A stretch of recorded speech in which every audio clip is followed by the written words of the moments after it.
That's usually the way it works. I think we've got our problems worked out, and we have with us now on the guest line a gentleman with some really exciting news to share. I like this. Clarksdale attorney and the co-owner of Ground Zero Blues Club in Clarksdale with Morgan Freeman, Mr. Bill Luckett. Bill, how you doing today? Doing fine, thank you. Glad to hear it. Now, you've got some news that you're putting out now that you're breaking because the Ground Zero Blues Club is expanding. That's true. Well, the other good news is we just celebrated our 20th year anniversary in business at our Clarksdale location on Memorial Day weekend. So time flies when you're having fun, right? Exactly. It probably doesn't feel like but 10 years, right? Sometimes it feels like 40, but yeah, you're right. But it's been flying. The other news is that Ground Zero Inc., our entity which owns and operates this venue here in Clarksdale, is contracted with an entity on the coast that is going to own and operate Ground Zero Blues Club Biloxi. And we are licensing our brand. We've got a good contract in place that's going to give that venue located there in the Howard Street district, just about a block north of the Beau Rivage, a look and feel and ambiance that's similar to ours here, similar menu items, the same old great music and service that everybody's become accustomed to. So we're real excited about that.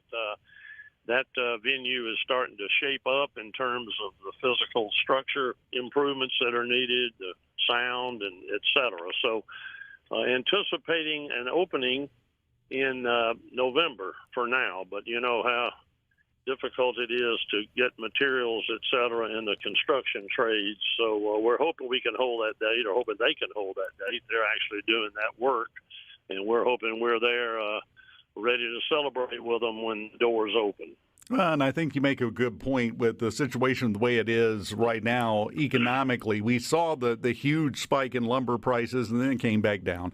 But other building supplies not only having increase in prices, but shortages of supply. So that's impacting a lot of things, like your new location that you're. Is this a franchise? Could we call this a franchise, Bill? It's technically not a franchise, but that's probably the best way to describe it. So I'll put it that way. It's a licensing agreement, which is somewhat different, but we still have expectations and standards and requirements, et cetera, in place. So I think using the word franchise is probably the best one word that would describe the relationship between the two entities. Yeah, it's always a little more complicated than it sounds, but that's what it sounded like to me. But when you start using the word franchise and saying that it does kind of explain it a little bit, are there any plans, any potential for more than one additional location in the near future? Well, that door is left open, both with the developer owners we're working with now, as well as potential others whom we may or may not have even met yet. So we're certainly amenable to looking at locations, but we want to make absolutely sure that we don't disappoint anybody, or neither do our partners in this business, because we want to keep that good quality and that great fun time that you come to enjoy up here in place wherever we go. And Mississippi's Biloxi is our first effort in this type of an arrangement. So we're real happy we're working with these great guys on the coast, and hopefully it's just moving right along. I know I was talking to our booking manager here in Clarksdale yesterday, and she told me we've already got like 6 bands that are ready and willing to get down and work on the coast, as well as up here. We're going to trade out, band list, and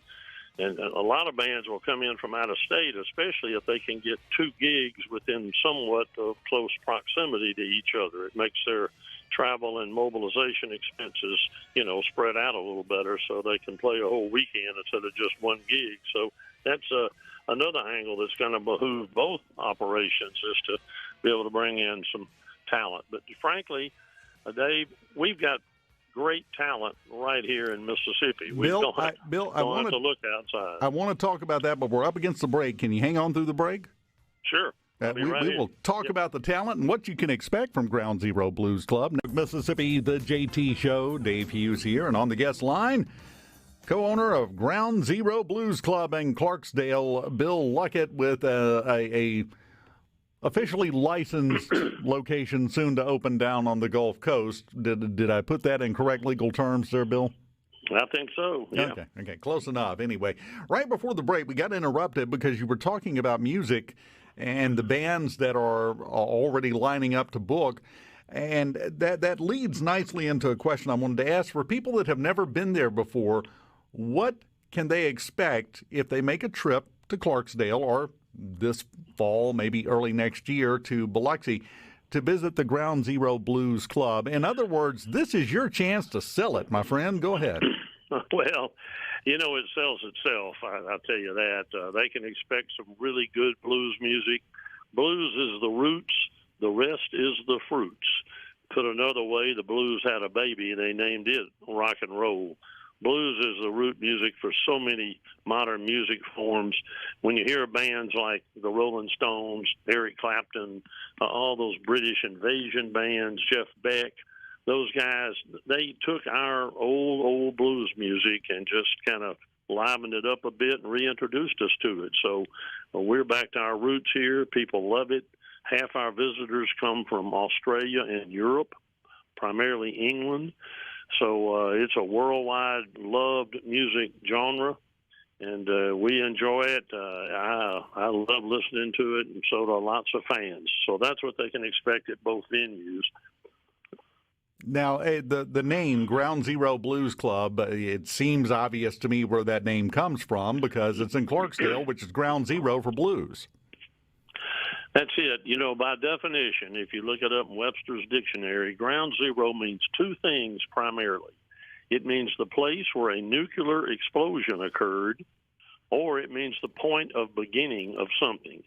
The name never fit the World Trade Center's 9/11 debacle, but it kind of got picked up as a moniker for that whole situation. But nevertheless, we named this club Ground Zero Blues Club. We opened in May of 2001. And we named it that because Clarksdale and this part of the Delta has been long known as ground zero for blues, meaning this is where it began. So that's where the name came from. Now, talk to me for a minute about your business partner in this, because Morgan Freeman, of course, world famous, but very well known for being a huge supporter of his state he lives in, Mississippi, and everything that happens here, and a big fan of the blues. How did you make that connection? How did this come about? Well, I'll tell you that in just a second. First of all, we have 4 owners now. Morgan and I had the idea. We were the initial 2, if you will. Howard Stovall of Stovall Plantation, where Muddy Waters grew up, quickly jumped on board with us. And then more lately, a businessman from Portland, Oregon, who has interest here in Clarksdale named Eric Meyer, got on board. Morgan and I came up with this idea when we got to be really good friends back some 25-plus years ago. He hired me to be his attorney on a construction project. This happens to be the beautiful home he now lives in near Charleston, between Clarksdale and Charleston, out in the Delta. He had some construction issues. We met each other through that attorney-client relationship. Our friendship flourished.